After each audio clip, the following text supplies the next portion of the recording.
চামড়া আওয়ামী লীগের চামড়া সন্ত্রাসীদের কালো হাত ভেঙে দাও ঘুরিয়ে দাও সন্ত্রাসীদের কালো হাত ভেঙে দাও ঘুরিয়ে দাও বনানী থানায় কোনো দল আছে আইনবান নেতৃত্বে কোনো শক্তিশালী দল আছে নেতৃত্বে কোনো দল আছে সেই দল যুবদল বনানী যুবদল বনানী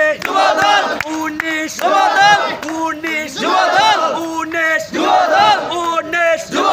বনানী 19 খালেদা জিয়া